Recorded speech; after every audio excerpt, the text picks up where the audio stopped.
Hey guys, welcome back to the channel. This is AJ from the Pattern Journal, and this is going to be my review for episodes 5 and 6 of Star Wars The Acolyte.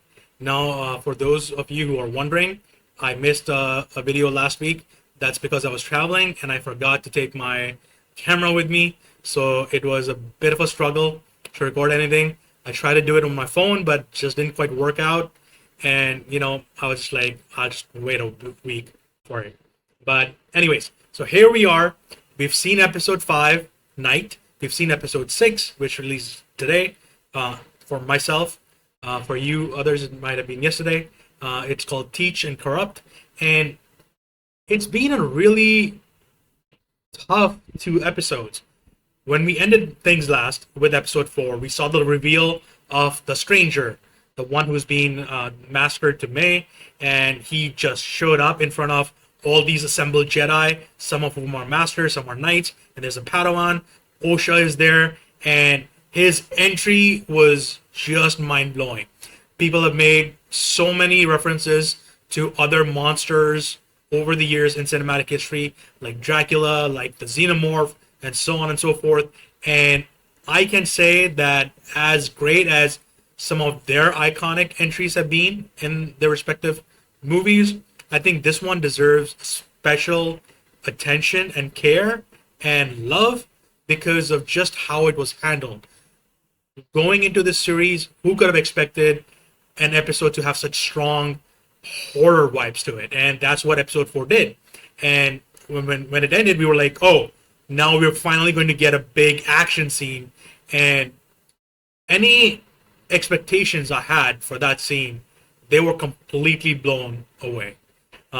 Director Alex Garcia Lopez, who also did episode 4, he was fantastic all through the episode. The cinematography is wonderful, and the stunt people who worked on this episode specifically, not just the show entire, but this episode specifically, you guys, all of you, you did an amazing job.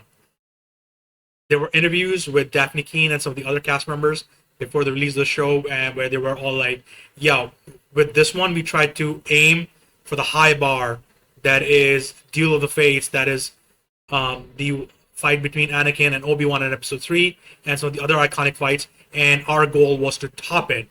Well, I'm not sure if I can say it tops it, because I have so much love for those fights, specifically Duel of the Fates and what is it called? Battle of the Heroes, I believe, for episode 3. But I have to say that if I was to pick a certain amount of top fight scenes in all of Star Wars, animated or live action, I would absolutely be picking this because Star Wars has some amazing, impeccable action scenes. And of course, that's not me saying that from a technical standpoint because I have no sword training, I have no combat training, so I have no idea. But just the way the combat scenes make you feel, I think this one definitely ranks in the top. And the writers, Cora Dana and Cameron Squires, you both were fantastic as well. I did have some niggles with the episode, so I'll get to that first before I talk about all the other positives. And one of the things that really surprised me with this episode was that we kind of continue with the flip flop of May's character. Now, Amanda Stenberg, as the actor, she's doing a fantastic job showing the duality between the two characters, but I feel that the script is letting her down because Osha comes across as a little too straight, so to speak. It's like, how certain people would describe Superman as a Boy Scout. And, so Osha kind of seems to fit that bill. She's too straight in her thinking. She's perhaps even too literal. But May is the opposite because she's the one that's driven by her emotions, with her anger, and a desire for vengeance and justice on the Jedi who she considers responsible for the destruction of the Brendok Coven. And, in the first 2 episodes when we meet her, she's like all business. And, we see a villain who we can kind of get behind because she's a bit mysterious. And, she appears to have a legitimate grievance against these people. Then we got episode 3, Destiny, and everything changed. And we saw that, she was kind of a rabble rouser, even as a kid. and she was responsible for part of what happened on Brendok that fateful night 16 years ago. But then in episode 4, she kind of has split, and she's like, well, now I know my sister's alive, so that changes everything that was part of my deal with our master. She's talking to Chimere, who's, as we've seen in in episode 2, he's kind of like some kind of a smuggler. He's some kind of a facilitator, so to speak. And they're on Kofar together trying to find Kalnaka. And she's like, "Oh, I'm gonna give myself into the Jedi, and I want to be with Osha." It's like, okay, I can understand that. I can see why she would think like that, and why she would decide to change what her motivation is. But then in episode 5, it's like, even in episode 4 at the end, when she sees all the Jedi outside Kalnaka's home and they're asking her to come out, she's still hiding because, well, one, she's afraid of the master, the stranger, because, he's the one who's killed Kalnaka, and now she knows that he's going to be after her. But in episode 5, I thought it was like, she fights against other Jedi, and she has a really cool fight scene with Jackie, which I thought was fantastic. Daphne Keene, she was amazing in Logan. She's probably twice as good in this episode as Jackie. And if there's one MVP of this entire episode, it is Jackie. Even more than Manny Jacinto's Stranger, Chimere, I think it is Daphne Keene as Jackie who deserves all the flowers. And because, by God, those action scenes, she showed us what a really strong, capable Padawan can be like, and we've seen this after a really long time in Star Wars. Because, yeah, of course, in episode 1, we had Obi-Wan in Duel of Fates. Episode 2, we had Anakin versus Count Dooku. And then in the Clone Wars, we had Ahsoka being so damn good, especially in the last season against Maul. But, other than that, I believe it's been a long time since we have had a Padawan who just goes out guns blazing and is phenomenal at it.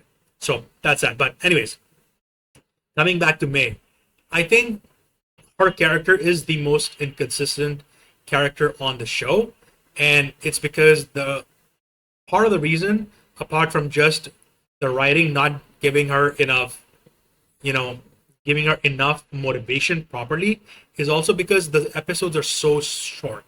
If these were 45, 50-minute episodes, I feel we could devote the necessary time to building up all of these characters, not just May, all of these characters, giving them more room to breathe, more room to interact, and these 30-minute episodes are really cutting things close very fine.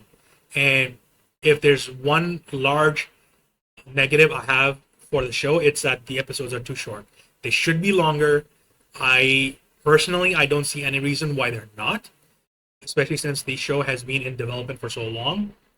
And I hope that if and when season 2 is announced, that they can take the time to okay, now we're going to do longer episodes, because 8 episodes, 30 minutes each, that's really not a lot of real estate to cover everything. And this episode, I feel, is the one that really suffered for it. But also, it was other than May's character, I thought it was a fairly tight episode overall. And that's really my only con with this episode. But anyways, yeah. So anyways, the positives, like I've said already, the introduction of the stranger, the master, at the end of episode 4 was amazing, and we carry forwards from there very well, because we, if I remember correctly, it's been a week since I've seen the episode. I believe that when we launch straight into it, it's Osha has been knocked out. She wakes up and she's trying to understand what's going on? Where is everybody? And then in the background we hear the sounds of lightsaber combat, and as soon as we start seeing that combat, it just blew me away, because the stranger, he's an absolute freaking beast. All right, and he's headbutting the lightsabers. He's doing something with a vambrace or whatever the armor piece on the wrist is called, and he's blocking lightsabers. He's head bashing them, and I was like, "Wait, what is going on?" And I did not catch this, probably because I haven't read a Star Wars novel in so long, and I don't remember certain details and shit about the overall universe. But apparently, his helmet that we've seen so far that has caused people to call him Smilorin, or Dot Smiles, whatever, Dot Teeth. Um, his helmet and the wrist armor that he wears, it's all made of cortosis, which is such an amazing detail to pull out of the expanded universe that is now called Legends. And it's like one of those little things that, it made this episode feel special to me. Because as a lot of people have said, this was the first live action appearance of Cortosis.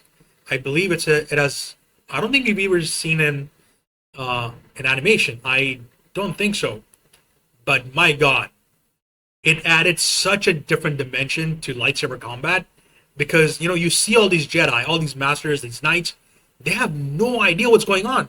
They're completely lost. They're like, wait, our lightsabers aren't working. What happened? And then it's like, that's what cortosis does. It temporarily disrupts a lightsaber. It disrupts the force to a degree, as we find out later. And the stranger is just brutal as hell with it. And there are some scenes which are especially brutal in how he kills all these Jedi. And I was like, man, we've never seen this in live action. Like, we saw hints of stuff like this in episode 3 when Order 66 is being enacted and Anakin goes into the Jedi Temple, killing all the masters and the knights and even sadly the younglings. And we saw some stuff like that when Anakin kills Count Dooku, when Obi-Wan kills Darth Maul. But really, on the whole, the intensity of that combat, because it's a short combat and there's so many deaths, it just leaves you floored. All right, and that's why I'm saying that the stunt choreographers and the certain stunt performers and even the actors themselves, whoever was in the scene as themselves, they all did an amazing job. There, after last week's episode 5, we got to see training videos of Daphne Keane and Manny Jacinto and Charlie Barnett, who's Yord. We saw the training videos behind the scenes, and these guys were working, man. Like, when you see all those behind the scenes videos of Ewan and Hayden Christensen for episode 3, even maybe a little bit of episode 2, but especially episode 3, and we see how hard they were working. They were training for months, especially when both of them came back for Kenobi a couple of years ago, and you get that feeling. So, there's a lot of dedication going into this project. There's a lot of honest work going in, and I salute the hell out of it. Magnificent stuff. And, of course, it's a week late, and this is going to be a huge spoiler. So, spoiler warning, if you don't want to listen to the next few minutes, skip ahead a little bit. All right, but the episode's been out for over a week now. It's all in the air. Everybody knows about this. Jackie and Yor die in this episode, and I have to say, I was really touched by those deaths, especially Yor, because from the moment that we first see Yor in the Acolyte, he comes across as, he's a stickler for the rules, and he's very prim and proper, so to speak, and he follows the rules, so much dedication.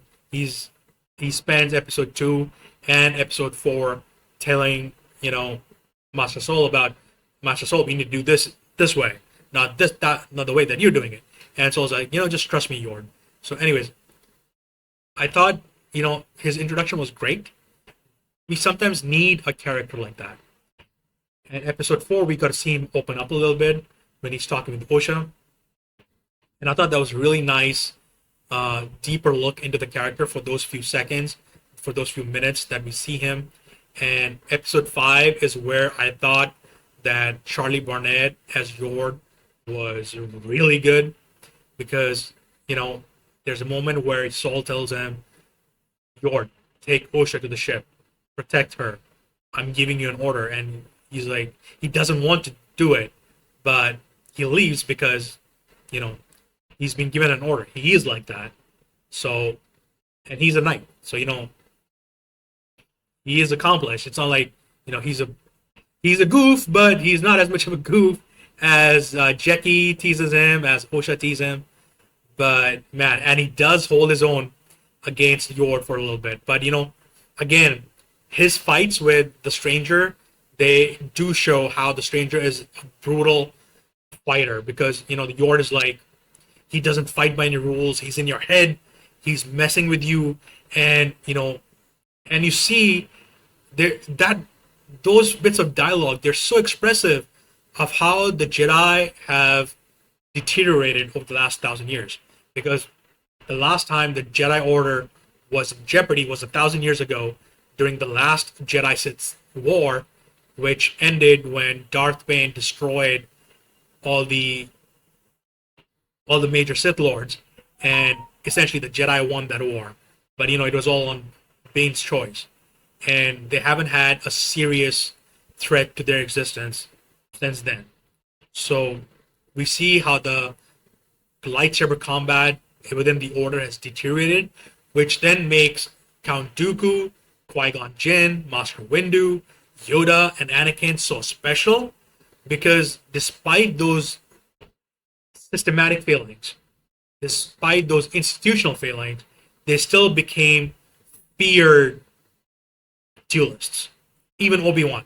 Obi-Wan essentially being one of the best of all time, rivaling Anakin. And, that's not just in the story of Episode 3, that's also in Kenobi, that's also in the Clone Wars, and, in so much of the supplementary material over the years.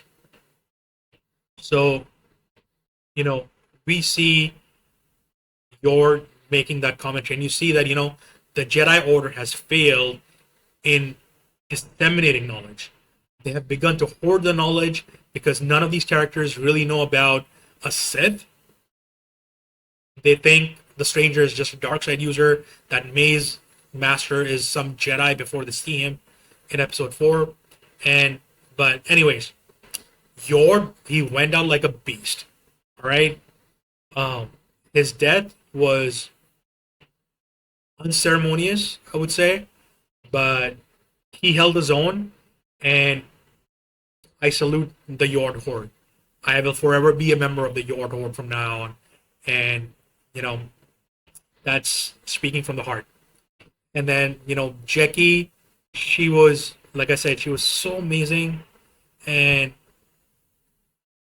it was a moment of, personally, I think it was a moment of overconfidence, which led to her death.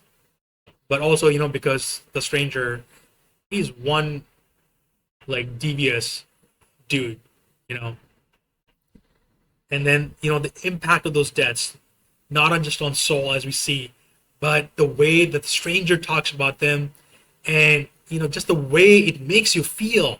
Like, these are gut punches. They were meant as gut punches. Like, in a big way, this is like when you're watching Game of Thrones, you've never read the novels, and season 1, you see Ned Stark die. Season 3, I believe it is, when the Red Wedding happens and Robb Stark dies, and it's like those deaths, they really hit you, and it's like, what the hell is going on? Because these are the people you come to love, come to respect. You want to see more of them, and then these people die. Ithia Pan, I believe her name is, the Keldor Jedi from Episode 4. And it's like, I wanted to see more of her, and now we're never going to. So it really hits home. And then, even though through the rest of the episode, there's such a good message in terms of how, like I said, how the Jedi Order has deteriorated over the years. Their lightsaber combat training is lacking seriously. The lore about their history is also lacking. And just what the Sith really believe. Because as Primir says, the Jedi might call him Sith. He doesn't call himself a Sith. He says he might be called a Sith. So they're trying to force you on these divergent paths to what is really going on, and they're setting up some misdirects, and that's where sort of like the unreliable narrator thing really comes in, because as we saw in episode 3, Osha's memories of what happened on Brenda 16 years ago, they cannot be trusted. She was cut off from all the bad stuff that was going on. We only see the beginning of it when May locks her in a room and sets a fire to her door, and then later on when she's rescued by Saul and they're leaving and she sees the dead bodies of the witches and Mother Anisea, although Mother Coral is still missing, by the way. And so there's more to come. And episode 5 ends on this really interesting notion of, well, what is going to happen? What's the future for these characters? Because Soul almost goes full dark side, and Lee Jung Jae is such a wonderful actor. He really puts you there with him in that scene, and his emotions are so great. And it's like you can really feel that struggle that he's having internally. Like it reminds you of what happened with Obi-Wan in episode 1 when Master Qui-Gon Jinn dies, and Obi-Wan is like, he's really feeling the dark side, and he goes full out on Maul, and he almost beats him, but because he's giving into his anger, he doesn't have the training how to harness that anger, he's about to lose. But it's all about the overconfidence, right? And that's where Maul loses, because he was overconfident. Which is we see reflected in this episode in so many ways. And the music is amazing because there's so many callbacks to Kylo Ren and those themes from the sequels, and there's so much more that's all built in around the duel and the fight between Master Saul and the stranger and everything that happens. And when it ends, it's like you had some of your questions answered. There was a huge shift in the direction of the show that you were expecting, and then there's a new direction, right? And you have to wait another week for the new episode, and that brings us to episode 6, Teach Corrupt, which was directed by Hanel Culpepper, and the writers are Leslie Headland herself, the showrunner, and Jocelyn Bayo. And what an episode, man! Like, I expected a lot of stuff like this to happen, although the execution still surprised me in a lot of ways. And now we're seeing a much more, a much more philosophical look at what Star Wars is. It's not just about the action, it's not just about the character work itself, but it's about the philosophy of the Force, the light side versus the dark side, how they train, how they teach, and wrestling with your inner demons, which is something that was hinted at in episode 5 when Saul and Chimera are talking, and again it's expanded a little bit more here. But also, I think that as good as I think this episode was, again I'm a little let down by the fact that, or by the opinion that I have, that she's not as good a character as I hoped she was going to be after the first 2 episodes. And some of it is like, I just can't quite put my hand on it, but it's like, she definitely needs more room. Like, we definitely need to see what happens between the end of episode 3, when she walks out of the ruins of the fortress on Brendog, and then when she goes to confront Master Indara in episode 1 of the show. We need to know what happened between that point, those 2 points, because there's a lot of characterization for her that I think is still pending, and I can't quite connect with her character enough. And this also carries onward to Usha's character, because I feel that while she's a bit better written overall, I think that the writers are still struggling a little bit at this point, and that they're not quite sure how to show her potential flip from being a failed Jedi Padawan to being a potential pupil of Chimera, so to speak. And also it's that, because the framework around these characters, it's missing so much context, because we don't really know why she left the order. She apparently failed as a Padawan, but is her connection to the Force not strong enough, as we saw in episode 1?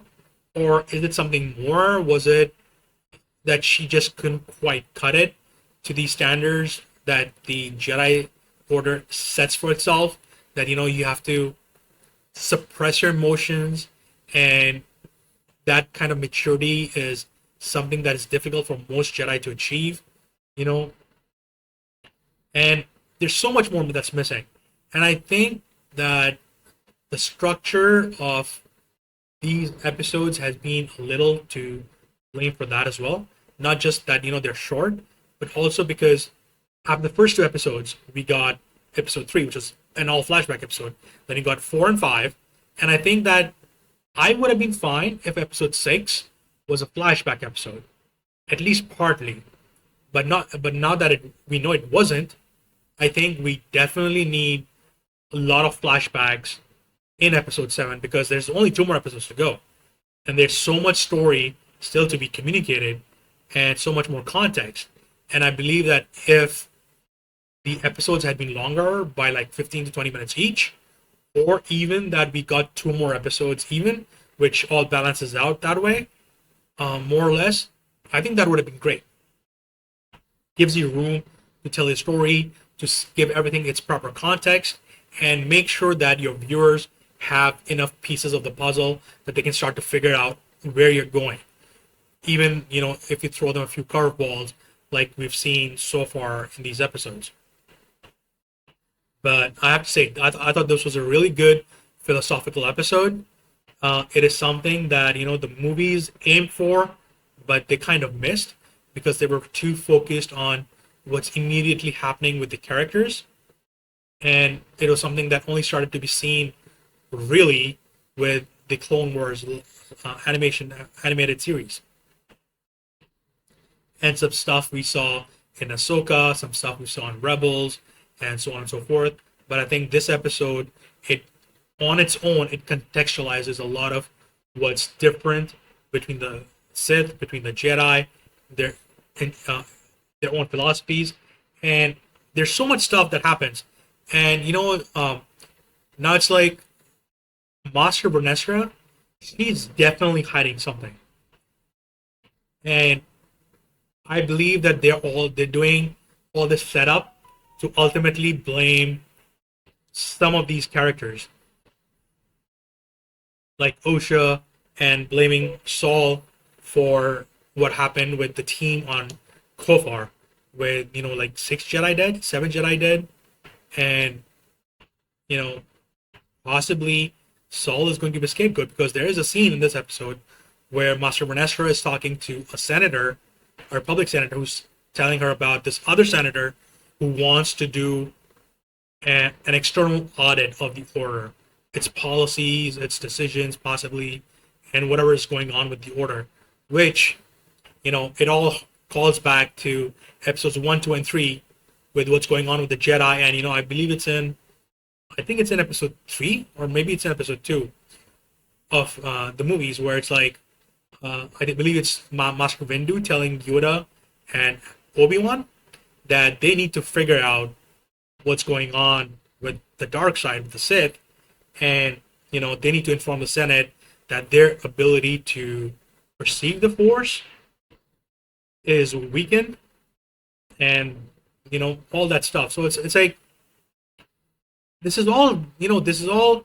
pulling together so many different things, and it's uniting them, and it's showing us a framework for how things turn out that way, which I think is brilliant, because the haters are all like, this breaks canon, that breaks canon, and personally, I believe that all that screeching is just about failed media literacy.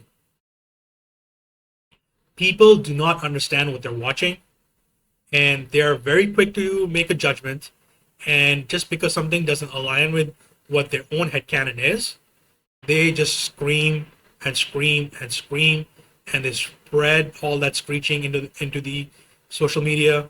and it just becomes a complete mess. There are legit criticisms for pretty much every Star Wars offering, even down to episode 4 or the original Star Wars. Even back then, there are legit criticisms to be made about every single thing. But it is about how you approach it and how you understand what you're seeing that informs everything else.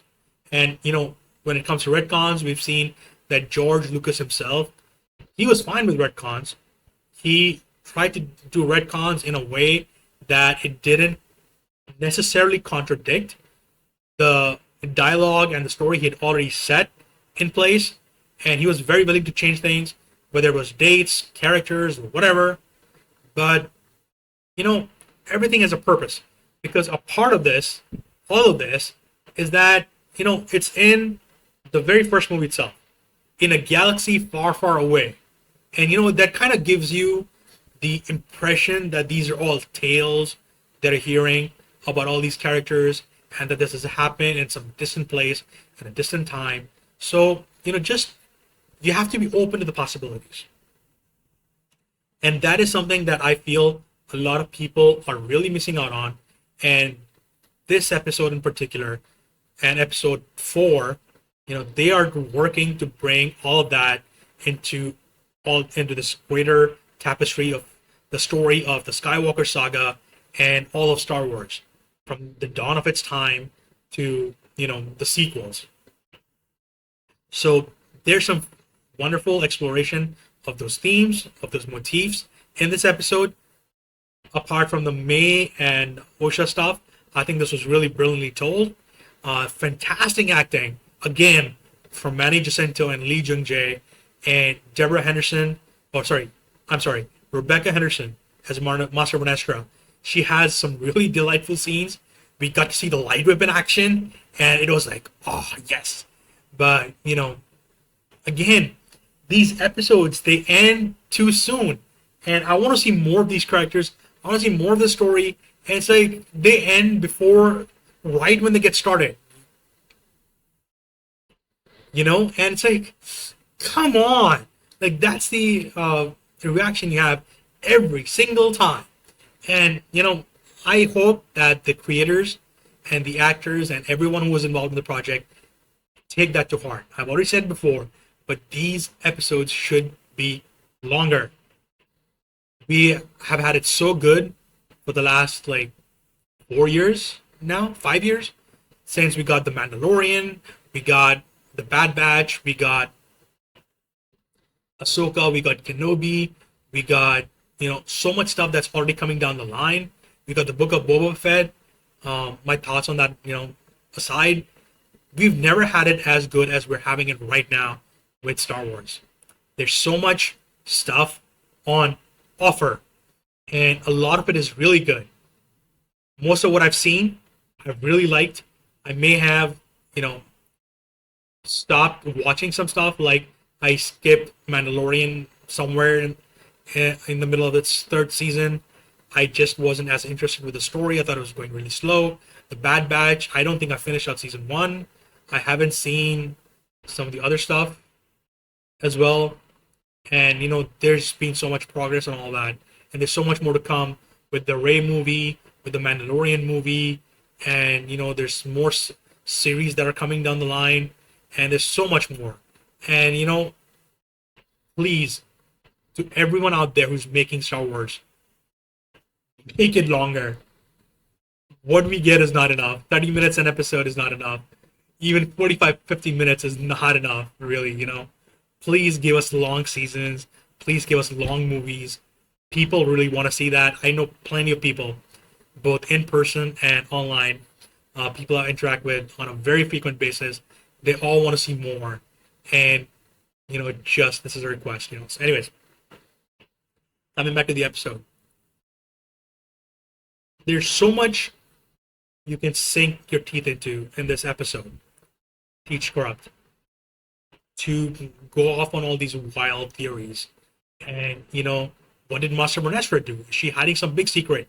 And we are at the point where, Saul is going to start breaking down what happened on Brendok 16 years ago. And we know there's a flashback scene with Kelnaka attacking Torben, and in episode 3, when we first see Torben as a Padawan, to later on after the whole fight when all the Jedi are leaving, and he has a scar and everything, and it's like, okay, some real bad stuff went on Brendon that night, and no one is correct in what happened. My personal theory that Darth Teeth, Chimere, he was somewhat involved in this, and that's a wild theory I have. I have absolutely zero basis for that, but I believe it is something because that would fit with the theme of Star Wars, right? That there was a huge misdirection by an enemy of the Jedi, and it led to them doing something unspeakable and something that was covered up, something that didn't even make its way to the High Council yet. That's an important thing to keep in mind. The High Council, which presumably Yoda is on as a very senior master, possibly the Grand Master at this point even. We know he's definitely the Grand Master during the prequel trilogy, but he might as well be the Grand Master now too. So, we don't know. He's approximately 700 years old at this point, So there's so much going on. There's so many theories you can have. It's all wild stuff. Like, I love how the writers, they set up a mystery, they give you some answers, and then they leave you with more mysteries that build off of all that. We've seen this in each successive episode where we're never getting the full picture. But I think that with episode 7, that's going to wind down, and then we're going to start seeing some of that context. And some of it could be kept to a potential season 2. But I think that, the writers and the showrunner, Leslie Headland, they have done a pretty good job of keeping things open to a point. So, they don't feed you the answers immediately. They take some time, they build it up, and then they bring it all down. So, anyways, so that's me with episodes 5 and 6 of Star Wars The Acolyte. I thought both episodes are really good. Episode 5 in particular is a standout episode in all of Star Wars television. Episode 6 is one of the best episodes, or one of the best 30 minutes of Star Wars that we're ever going to get that deal with the core Star Wars philosophies and the core Star Wars themes at play. And we see how easy it is to get seduced by the dark side. With Anakin and with Sidious, that happened over a number of years, and we got to see a lot of it play out. This one, it feels more immediate, feels more brutal, and it feels more rushed because that's just the nature of the story. And I'm perfectly fine with all of that. And I think that Chimere is going to go down as one of the best villains we've ever had in Star Wars. The original trilogy, it gave us Vader and Sidious. The prequels, they gave us Maul, they gave us Dooku. Grievous was but Grievous came into his own in the Clone Wars show. With the sequels, we had so much potential from Kylo Ren and with Snoke, but that ended where it did. And now it's been so long, since we had a really badass, like legit, actual badass dark side user. I'll say. I won't call him a Sith because that's open to interpretation. But I think Chimere is one of the most fantastic villains we've ever gotten in Star Wars, and he's going to stand the test of time as one of the best for sure. And it's like when you first see Dirge in the Genndy Tartakovsky Clone Wars animation series, you want to see more. And he stands as someone who's really brutal, and he's a fantastic warrior and everything. And those qualities were then carried on with Grievous himself. And then now we have Chimere, who for a new generation of viewers, if you take it roughly decade by decade, like the Double O's, they were all about the prequel villains. The 2010s, they were all about Kylo Ren and Snoke. Now we have Chimere. and there's so much more that can be done with him. And all the actors, they're doing a phenomenal job. And I think that this is something really needed at this point in time. And everyone involved, they're doing a bang up job. So, anyways, that's me for these 2 episodes. Um, the show is headed in a really good direction. There are some things, like I've said, especially with 2 of the main characters of the show, where I feel like the ball is being dropped a little bit. And, some of the story, because it's only 30-minute episodes, they have to tell so much. And, it's like they are rushing into a few things. So I believe the pace needs to have slowed down a little bit more this episode than it already did, because there's no big action scene or anything other than what we see with Master Vernestra, but there's a lot of back and forth between the characters, and there's a particularly good scene in this episode, like right down the middle, I think, where Saul leaves Kofar and Master Vernestra arrives with her rescue team to find out what's going on, and they literally miss each other by like 2 seconds. And I was like, wow, I wasn't expecting that, but they did it in a really cool way, and that was like, yes, in a very serious episode, that gave me a few laughs, and I think I needed that. So, anyways, that's me for this week's episode. For last week's episode, next week, as someone has pointed out to me on Twitter, next week is probably going to be a very strongly focused flashback episode, because it's directed by the same person who did episode 3, Kogonada, and it's also written by Charmaine DeGrate, Jen Richards, and Jasmine Flournoy, who've all already written an episode for the show already.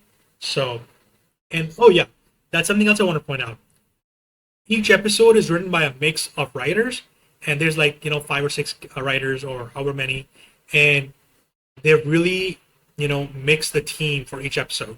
And I think the overall collective sense I get is that it's a fairly good show so far, and I can't wait to see the next 2 episodes. And I'm going to be sad when the show ends, because it's given us so much. But anyways, peace out, guys.